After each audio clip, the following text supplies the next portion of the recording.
Welcome back to the Michael Cohen Show on our continued journey to 500,000 subscribers. So do me a favor, hit subscribe, watch, comment. I want your comments and share with friends because there's every single day. I promise you this, every single day, there's going to be something new and different to talk about.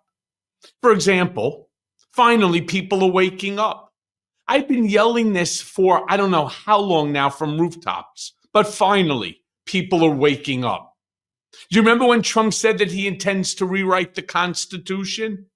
You see, I knew that he was serious because to him, the Constitution is nothing more than just a piece of paper. And what do you do with paper? You throw it in the garbage, you tear it up. It's not important. And as Trump continues to put out executive order after executive order after executive order, the federal courts across the country, they're trying to block these actions. There's so much activity now in the courts, it is overwhelming. I want to start by showing you an article from the Associated Press. In it, it says, Vance and Musk question the authority of the courts as Trump's agenda faces legal pushback. Goes on to say, the Trump administration officials are openly questioning the judiciary's authority to serve as a check on executive power as the new president's sweeping agenda faces growing pushback from the courts. Over the past 24 hours, officials ranging from billionaire Elon Musk to Vice President J.D. Vance have not only criticized a federal judge's decision early Saturday that blocks Musk's Department of Government Efficiency from accessing Treasury Department records, but have also attacked the legitimacy of judicial oversight, a fundamental pillar of American democracy, which is based on the separation of power. Do you follow? When I turned around and I had said, I am just parroting what Donald Trump has previously said about rewriting the Constitution, about destroying our tripartite system of government, of stripping the legislative branch and the judiciary of their co-equal powers, and to confer all power to the executive branch. Think about what that AP article just said. They are now questioning the judiciary's right within which to comment. That's their power about an executive action that they deem improper or illegal. Now, of course, those that are on the inside, closest to Trump in the inner circle, where I once was, they have to stand up for the king. Here's what Vice President J.D. Vance posted on X yesterday. He writes, if a judge tried to tell a general how to conduct a military operation, that would be illegal. If a judge tried to command the attorney general in how to use her discretion as a prosecutor, that's also illegal. Judges aren't allowed to control the executive's legitimate power. Now, I'll tell you what makes me more nervous than even the extent of the stupidity of that statement. First of all, why would the judiciary be talking to a general about how they're conducting a military operation? Well, what if hypothetically the operation is in violation of the Hague Convention? What if there is waterboarding and torture? Could the judiciary tell the general that that's illegal? I think so. What's more scary than anything about that post? 47 million people viewed that post. 47 million. My friends, we have a hell of a task ahead of us. Those 47 million people, I'm sure a significant percentage disagree with J.D. Vance. They're just people who oppose what's saying and want to have their comments put out there. But there are many millions of people who are buying into this bullshit. the complete and total destruction, the dismantling of the judiciary as one of the co-equal branches of Congress. Now, I want to show you what Republicans have been saying about this issue. And then I want to turn to the Democrats. I want to start by showing you a clip of Speaker MAGA Mike Johnson. This guy, no matter what Trump says, no matter what he says, this guy is right on it with his little spin. Play the clip. Should the White House comply if the federal court orders them to do something, such as destroying the records that they downloaded from the Treasury Department? Well, look, there are appellate processes and all of that. I haven't followed the latest on the litigation, but obviously we have systems that have to work. We're fully supportive of what the DOJ effort is doing and what the president is doing. It's a very aggressive agenda that was promised to the voters. Remember, he's delivering on campaign promises right now. We are going to be codifying a lot of these changes, and what they've uncovered is frankly shocking. This is a good development. I wish the courts would allow the executive and the legislative branches to work. Yeah. What Mike Johnson said there is how I kind of started this episode. Trump made promises during the campaign, and people were more concerned with Joe Biden's shit performance at the debate than they were about the other candidate, about Donald Trump's statement about rewriting the Constitution. Well, to those of you who actually voted for Trump, you're getting exactly what you wanted. My only question that I would ask of you, just wait till it gets bad, and then tell me what you're going to do. Well, Republican Scott Jennings, who you see all the time on, of course, CNN, regular, also shared MAGA sentiments. Play the clip. But let me just understand where you stand.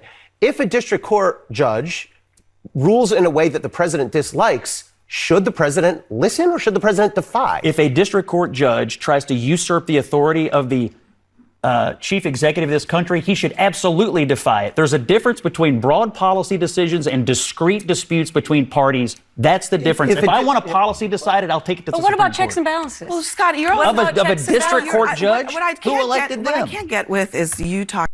Again, if it was the other way around, I assure you, as I'm here with you today, I assure you, he would be screaming, fucking Democrats. He goes, they're not following the separation of powers. They're ignoring the rights of the judiciary. I mean, it is so amazing how somebody could tailor their statements to their position to try to make it work.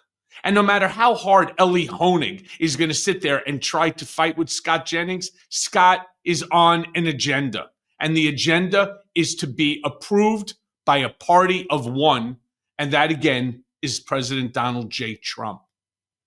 Now, Democrats aren't stepping back. No, they are not. And I want to show you, for example, what Senator Elizabeth Warren was saying, that right now, the courts are where we are upholding the Constitution. Play the clip. Trump isn't actually the guy who puts in the orders and cuts people's paychecks. There's somebody else in the system who does that. And they're a click down from Donald Trump and a click down from that and a click down from that. And when a federal court issues an order and then gets people in front of them and says, you either follow that order or find yourself in contempt, now we're going to see whether or not those are people who are going to say, oh, but Donald Trump told me, and a judge is going to say, I don't care what Donald Trump told you. I'm telling you what the law is. You follow the law. And, my view right now is the courts are where we are hanging on to our constitutional structure. They still have the power to hold everybody else in this country in contempt if they do not follow lawfully issued court orders. Yeah, well, good luck to that. As somebody who knows Trump better than almost anyone, he will push the limits on this like we have never seen before in our country's 249-year history. Again, I hate to say it, I told you so. Senator Chris Murphy also spoke out against Trump and what he's doing, saying that we're looking at the potential death. Imagine this, we are looking at the potential death of democracy. Play that clip. As we look at the developments that have happened in the last 48 hours, what are your concerns about this moment that we're at with the courts, with the president, and with this suggestion from two of his top advisors that maybe they defy the court's rulings? Yeah, listen, I mean, this isn't hyperbole to say that we are staring the death of democracy in the eyes right now. The centerpiece of our democracy is that we observe court rulings, criminal court rulings, civil court rulings, and constitutional court rulings. No one is above the law. And whether we like it or not, the courts interpret the law. So yes, throughout the history of the United States, the courts have made rulings on when the executive branch is exercising legal power and when they are going beyond the power that they have, either constrained by statute or by the Constitution, just as they regularly rule on whether or not individuals have complied with the law or violated the law, whether those be civil laws or criminal laws. If the President of the United States says, you know what, I don't care what the courts say, I'm going to do whatever the hell I want, that's essentially the end of the rule of law, because if the president isn't bound by our laws and the Constitution, then why would anybody else be bound by our laws and the Constitution?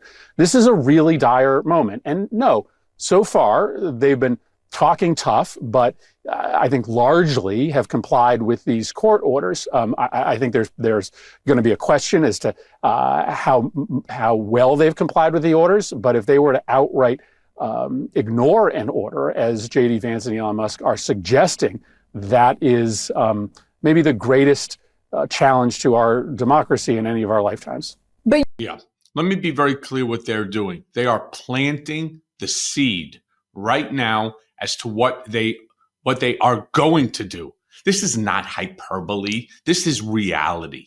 It's the reality that I warned you of when I testified before the House Oversight Committee, as well as the additional 6 closed-door hearings when I would go on CNN or MSNBC or ABC with George Stephanopoulos. I would literally say this again and again and again and again and again. I said it so many times that I even hated having to say it and repeat myself over and over and over again. The folks who voted for Trump, who said, you know what, yeah, we want somebody to shake shit up. We want somebody who's going to be outside the box. Well, you got it.